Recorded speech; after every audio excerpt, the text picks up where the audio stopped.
This is your very own Lee Jordan speaking to you from a loud and lively stadium here at Hogwarts. My good friend and well-known Quidditch fan, Seamus Finnegan, joins me for today's game between Gryffindor and Hufflepuff. Thanks, Lee. I got a feeling we're going to see a classic game here today. Madam Hooch is the referee today. Hey everybody, how are you doing? My name's Khanpeki, and we're playing a really old game called Harry Potter Quidditch World Cup. Came out in 2003. But, as far as I'm aware, this is the best interpretation and execution of Quidditch in a video game ever.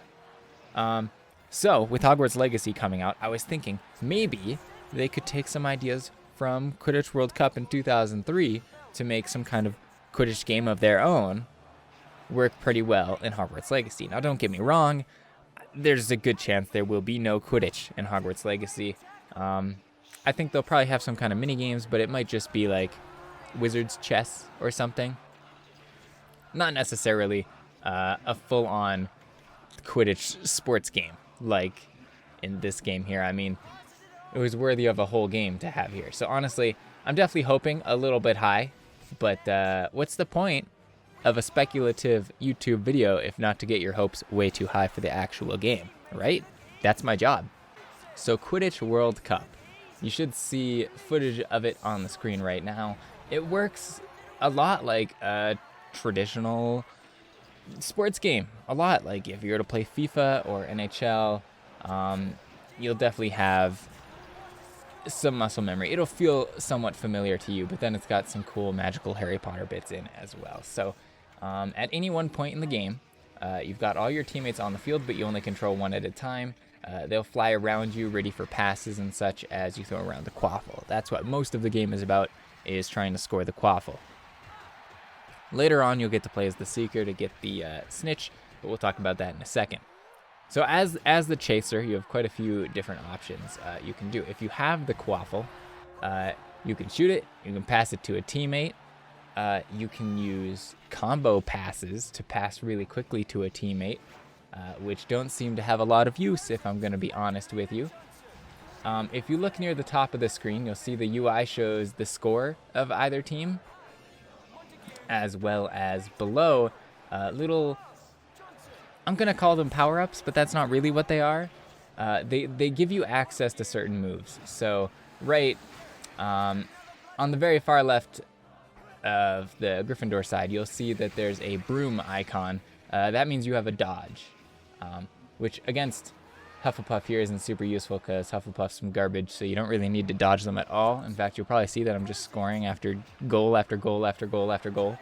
There's also the mirror icon, which constitutes a special move. Now, these are cool.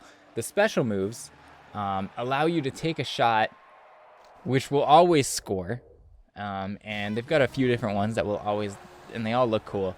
Or they'll allow you to do a tackle on an opposing chaser with the quaffle from a distance away, and guaranteed take it away from them unless they have a dodge. That's one way they can get out of it, which makes actually shooting with your special move way more useful than trying to tackle, because there's a good chance they have their dodge, and you don't want to waste your special move just to take the quaffle instead of having a guaranteed score, in my opinion.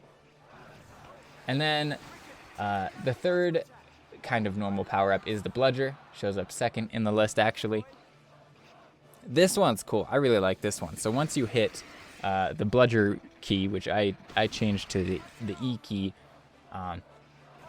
your one of your beaters, Fred or George on Gryffindor, will smack the Bludger. There's a lot of terminology that I'm trying to remember here. They will smack the Bludger, and then you get to control the Bludger with the arrow keys, or I changed it to WASD, whatever you use to control your chaser with. And your goal is to hit the chaser while avoiding the two beaters that follow behind the chaser, which is not that hard. They can try and steer left and right and use dodge to get a quick speed boost to get out of there, because when you hit dodge, it also gives you a little bit of a speed boost. It doesn't just help you get away from tackles, but that is its primary purpose. And finally, there's a picture of like two mirrors, or I don't know. That's what they look like to me. Maybe it's actually 2 of those gold rings that I don't know the name of in Quidditch. But anyway, that one lets you do a team special move, which just whenever you hit the team special move button, if you have the quaffle, it's an instant goal. And depending on who you're playing as, it could actually be like 2 goals, maybe more.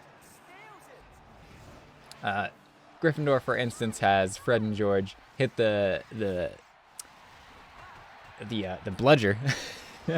Man, it is hard to remember this stuff between themselves right in front of the chaser until the chaser gets a free goal, which it looks really cool. Slytherin has a lot of tackling in the middle of their team combo, and they actually get 2 goals out of it. They shoot it through, somebody catches it on the other side and passes it in front of another one, and then they shoot it through again. And that looks awesome and is super cool. Although it doesn't seem super balanced that Slytherin gets to have 20 points off their team special move and Gryffindor doesn't, but whatever. And then finally, you'll notice at the very top, there's kind of a bar reaching from the Gryffindor score to the Hufflepuff or whoever my opponent is. What that bar represents is a kind of who's doing better. It goes up, I'm not entirely sure when, but when you do good things, when you score, when you do proper passes, when you do special moves, stuff like that, they move forward. Sometimes I think even when you get scored on, you get your bar to move ahead a little bit. So you should see that the Gryffindor bar is a lot further ahead than the Hufflepuff one. This is kind of to be expected because at the beginning of the game, a lot of these matches are incredibly easy, I have to say.